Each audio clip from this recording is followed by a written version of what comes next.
Well, if you were in disbelief over Micah Parsons leaving the Cowboys, you better believe it after Monday. Parsons rocking his new threads, including a new number, practicing for the first time as a Packer.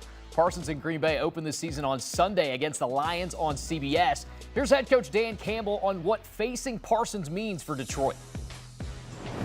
I don't know how much it'll change necessarily yet. I mean, we're not even into third down. So we'll get more into that in the next couple of days. But, certainly we'll have our eyes on that. We know what kind of player he is. He's a really good player. But we'll have a plan. Look, they got a good roster. They got good coaches over there. Competitive every year. This division is tough, as we've said, but we wouldn't want it any other way. And this is why you do it. You love this stuff, man. The competition that's involved in it. And game one out at Lambeau, love Lambeau, division game, the whole deal. So we're going to be looking forward to it. Now joining us, CBS Sports NFL analyst John Breech and Emory Hunt. John, let's start with you. Dan Campbell obviously never one to back down from a challenge. What do you make of how he's reacting to one of the game's premier pass rushers joining a division rival?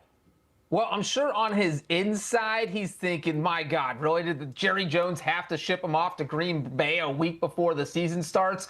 But right here, he said all the right things, and he said exactly what you think Dan Campbell would say. This is a man who embraces a challenge. I mean, he took the Detroit Lions head coaching job. That's all you need to know about Dan Campbell. He's completely turned around this organization, and to be honest, I bet he's pretty glad that he gets to see Micah Parsons in week one when Micah Parsons won't be Micah Parsons quite yet. So that's kind of the ideal place to have him on the schedule. And the other part about this, the part Dan Campbell would never admit, but this actually takes some pressure off of the Lions. You look at those preseason odds, the Lions were kind of the favorite to win the division, or they were kind of tied with the Packers. But now that Micah Parsons is in Green Bay, the Packers are the favorite. The pressure's on Green Bay. So this absolutely takes a little bit of pressure off of Detroit. So Dan Campbell embracing the challenge. And you know what? He doesn't care. He's going to try and lead his team to a division title, whether Parsons is there or not.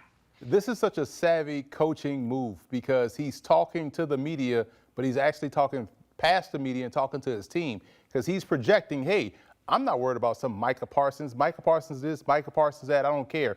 We're the Detroit Lions. We're going to go out there and play our brand of football. We're physical on both sides of the line of scrimmage. This is just another guy on another team that we're going to face out there on the field. So I love his approach because it's focusing on his team and getting those guys to not focus on who they added more so than, hey, this is who we are, this is what we do, and this is who we are going to be for the rest of the season.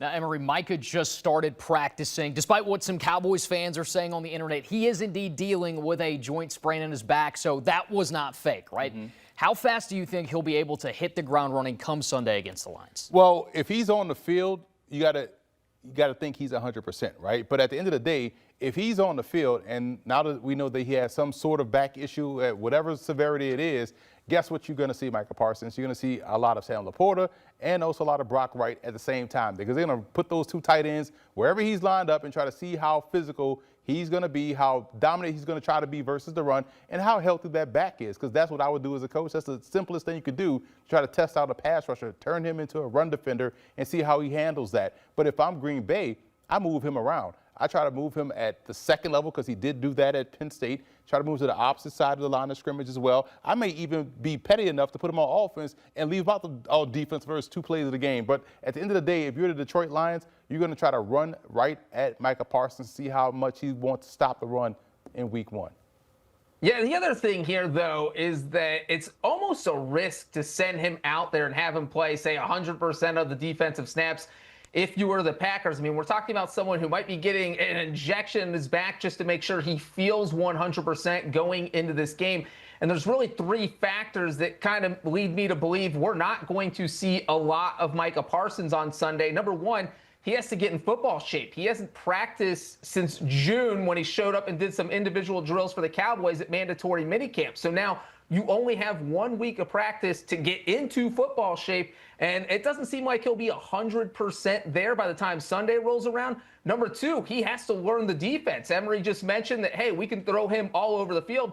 Well, he has to know what he's doing, so he's going to have to learn as much of this playbook as possible, kind of learning, taking in from the fire hose is what he's doing here, and so we'll see how much he has learned by the time Sunday rolls around. And then obviously the back injury is another factor. The worst thing the Packers could do here is send him out earlier or send him out too early. He aggravates the injury, and now he's out for several weeks. So I do think they will play it very, very not risky, and I'll be surprised if he plays more than 50% of the defensive snaps on Sunday.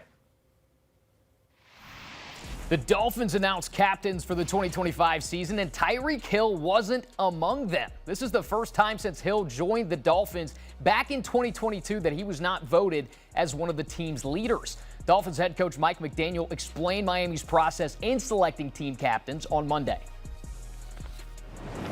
I'm really excited about the whole voting process this year in general because, each team is unique to its own, and this team, I think was much more unified, and the focus on those 6 guys were very clear. So they were resounding vote getters, and I think it speaks to. The team, I think, knew the assignment a little bit more and were focused on giving the keys of captainship to those that had earned it each and every day. And I think that's what it speaks to me the most, is a football team that knows who they want to be led by.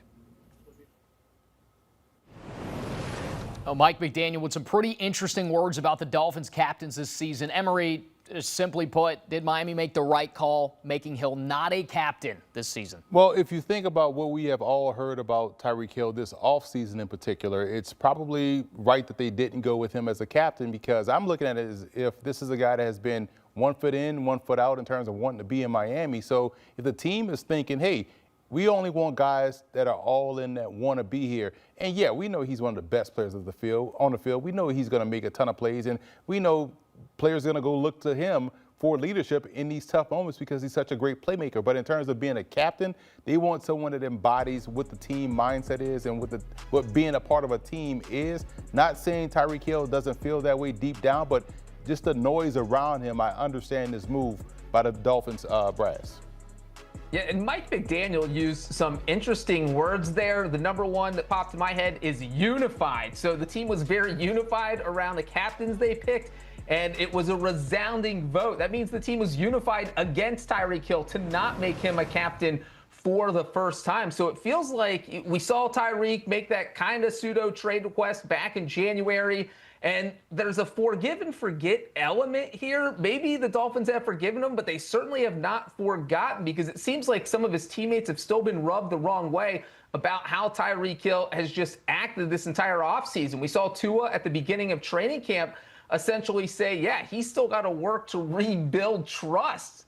When you're talking to the media, he could just said, yeah, we're all on the same page now. Tyreek Hill's my best friend, and then work things out behind closed doors. That's not what happened. Tua just straight up kind of called out Tyreek Hill. So it doesn't seem like he is in great standing with his teammates. If he can put up big numbers on the field, maybe he can get back in their good graces.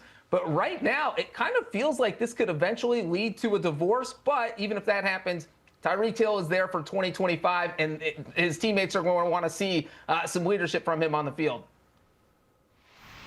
In Pittsburgh, the Steelers and running back Jaylen Warren have agreed to terms on a 2-year extension that will keep him in the Steel City through the 2027 season.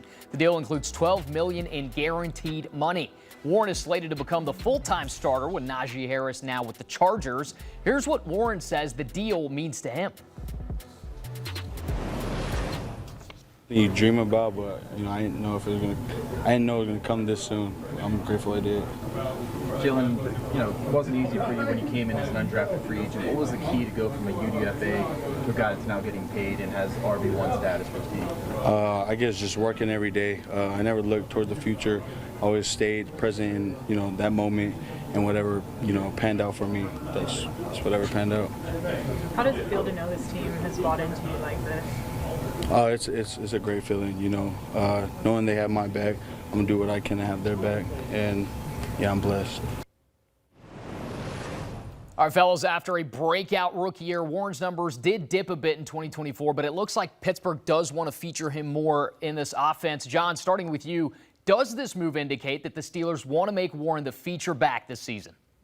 Oh, absolutely. I think the Steelers love Jaylen Warren, and a big part of that is because he's so versatile. You look at what he can do when he's on the field. He catches passes out of the backfield. They can give him the ball 10 to 15 times per game. Now, the one thing about this, even if the Steelers do want to feature him, he is not Najee Harris. He is not a guy you can give the ball to 20 to 25 times a game because he's just not built like that. But he is a special weapon. He can be Aaron Rodgers' safety net out of the backfield. So I do think the Steelers will go kind of a running back by committee approach with you have Caleb Johnson there, you have Kenneth Gainwell there. But Jaylen Warren will certainly be the star of that committee where they try to get him the ball as often as possible. They have three good backs. All three provide something different to the table. I think Caleb Johnson is going to be the pace setter because he's the more steady guy. He's the Najee Harris of this trio. You look at what you get from Jaylen Warren. He's the more explosive of the three. So he's going to be that sprint draw guy, that screen guy, that guy that can really get out there and just really generate a chunk play. And then you have Kenneth Gainwell, who's the better of the three, in my opinion, in terms of vision, footwork, elusiveness. So he combines all the three. He can be your closer, someone that's going to kind of be in the 4-minute offense mode to hit the home run at certain times, to make that key block, that key catch. So all three will get work. All three will be tremendous value to this offense, but I don't see him being the feature guy because of whom they drafted and whom they brought in via free agency. But keeping him is integral to the offense because it adds another piece of a weapon to Aaron Rodgers and to the Steelers offense as a whole. John, Breech, Emory, Hunt, appreciate the time, guys.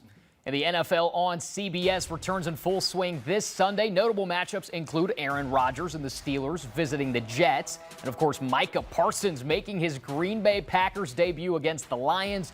You can also stream all the action on Paramount+.